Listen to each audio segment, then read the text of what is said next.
What's good, people? Back with another video here, and today I'm going to talk about what the best diet is in order for you to lose weight. Now, of all the different diets that are out there, it's hard to kind of know which one's the best to help you lose weight and to get the body that you're looking to achieve. You've got the Atkins diet, the keto diet, low-fat diet. You've also got like the different companies like Slimming World and Weight Watchers and things like that as well. So out of all those different bits and pieces, what is the best diet?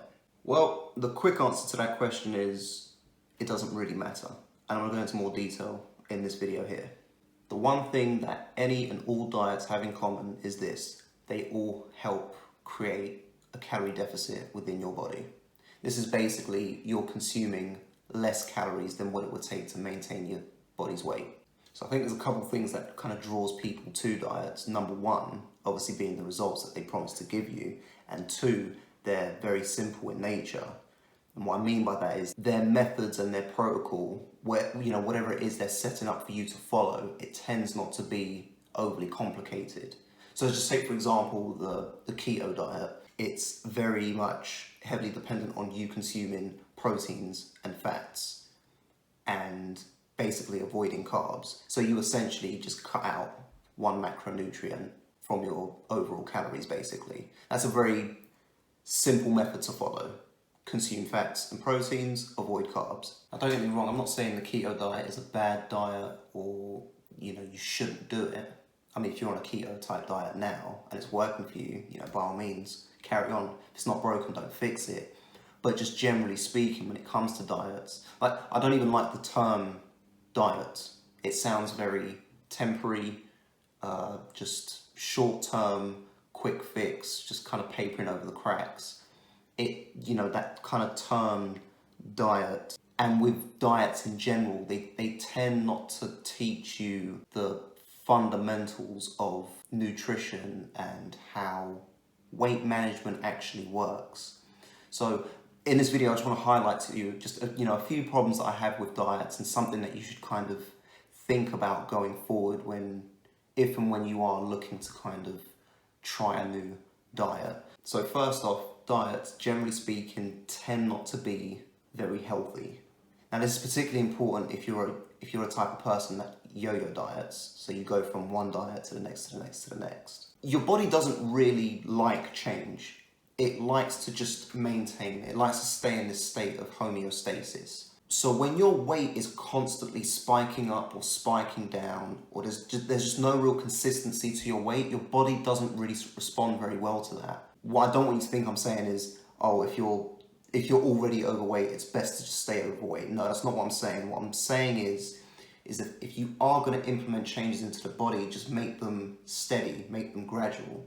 Don't go on these crash course diets where your weight suddenly drops and then you can't maintain that for the long term, and then you just have this eventual kind of increase and you're kind of back to where you started, or maybe even further, and then it causes you to go on one of these crash course diets again and you just end up going up and down, up and down. Your body doesn't like that. It's much better to make long-term changes to your lifestyle, small little changes that you can implement so that you have a steady weight loss. Yo-yo dieting can put the body under a lot of stress and potentially sometimes can lead to damage, particularly on a hormonal level. The second thing is they generally speaking, they tend not to be very sustainable for the long term. I mean, you might be able to do it for for 3, 4, 5, 6 weeks, but can you do it for 3, 4, 5, 6 months to a year?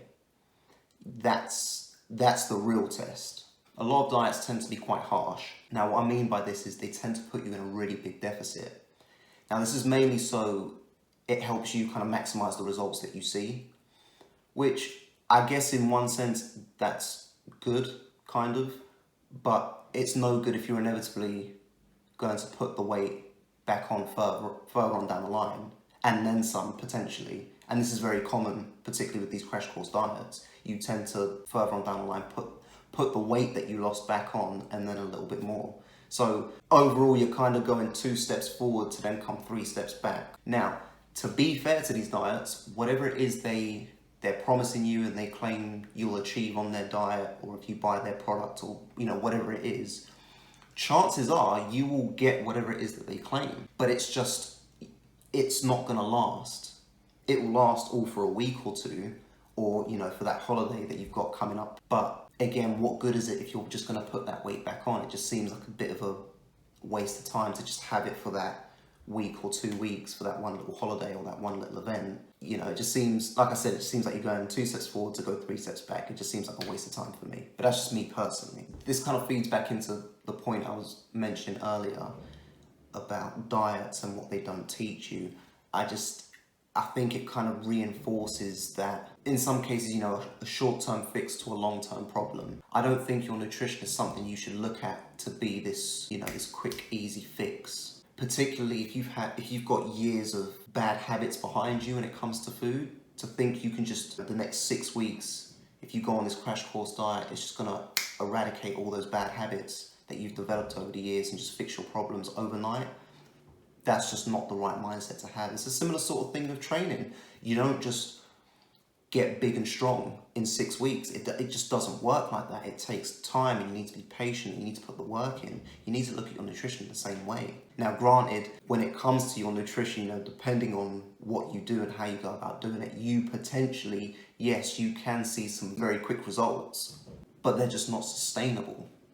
More often than not, you're not going to be able to sustain what it is that you're working on, particularly if you're on one of these really harsh crash course diets. Nutrition is something that needs to be looked at as a long-term lifestyle change. And I just don't think that diets, generally speaking, tend to help you, the consumer, with reinforcing that type of mentality. It tends to just be, do this for 6 weeks, and you're good. Happy days. The third and final thing that I'll talk about in regards to diets and why I don't think they're the best thing that you should be following if you want to see long-term results with your weight management. And this is a bit of a follow-on point from the last point that I was talking about. In a lot of cases, I think it can develop a lot of bad habits and bad attitudes towards food. Diets don't really teach you how to correctly manage your nutrition on a day-to-day or weekly basis. Like I was saying earlier, they tend to be quite simple in their approach. Again, so just using the keto diet as an example, consume proteins, fats, avoid carbs. Again, I'm not saying that there's anything wrong with that, but what does that really teach you about how weight management works and how nutrition works? The amount of people that I've spoken to and that have this mentality of carbs are bad for you, carbs make you fat, that's just not true. Carbs are necessary. Your body needs carbs. That's the fuel that your body runs off of. It runs off of carbohydrates. What's causing your weight to increase is you being in a caloric surplus, which is where you're eating more calories than what it takes for your body to maintain its weight.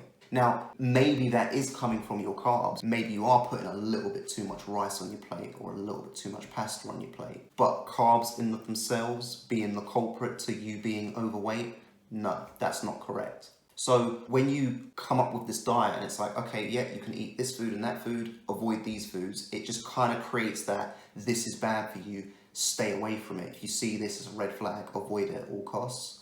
It doesn't really teach you the basic fundamentals of weight management, which is if you want to lose weight, you probably need to make more of an effort to move more and burn more calories, whilst also taking the time to eat less, so consume less calories. That right there is the basic foundation of weight management, and that's the thing that you should be focusing on. Not, I don't think I should be eating this because it's got carbs in it. Now, like I said earlier, don't get me wrong, if you're on the keto diet or the Atkins diet or whatever diet, and it's working for you and it's working for you long term, more power to you. If it's not broken, don't fix it. This video is more for people that are yo-yo dieters, don't fully understand what makes a diet effective, if they have been struggling to see results with their nutrition, what you need to be looking out for and what you should or shouldn't be doing. And likewise, if you want to try something new, don't be afraid to try a new diet. Just understand that it may not be the best solution for you, particularly for the long term. Okay, Mark, you rambled on enough. What is the take-home message? Okay, so I guess the take-home message to this video here is just understand that the diet in and of itself isn't this special method to help you lose weight. They're all essentially the same because they're all designed to help create the calorie deficit that I was talking about earlier. I will say this though, if you are a serial dieter, you should probably work on trying to develop better habits and a better attitude towards food. That's ultimately what's going to help carry you forward and help you to find success with your weight goals in regards to your nutrition. When it comes to this stuff, there is no quick, easy fix. There is no, you can't cut corners. You have to put in the work, you have to put in the time, and there has to be a level of sacrifice. So whether that's cutting out certain particular guilty pleasure foods that you may have, or reducing the amount of alcohol you consume on a weekly basis, reducing the amount of times you order fast food, whatever your thing is, the thing that you really kind of can't live without or whatever, you've got to make some kind of sacrifice somewhere along the lines. Now that doesn't mean you can't ever have alcohol or you can't ever order a takeaway. It's all about balance, finding that balance.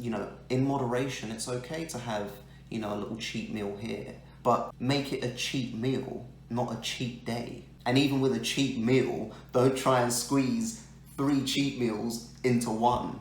Be sensible about it, be mindful about it. So try and give that a go. That's, I guess, the diet that I'm recommending to you. It's not a diet, it's a lifestyle. So I think we'll wrap the video up there. Thank you guys for watching this video. If you liked it, drop a little like, comment, subscribe, all that good stuff. You know what to do, people. If you know anybody that will find this video helpful, share it with them. This might be the video they need to see to help them see success with their weight management in regards to their nutrition. Till next time, guys, take care.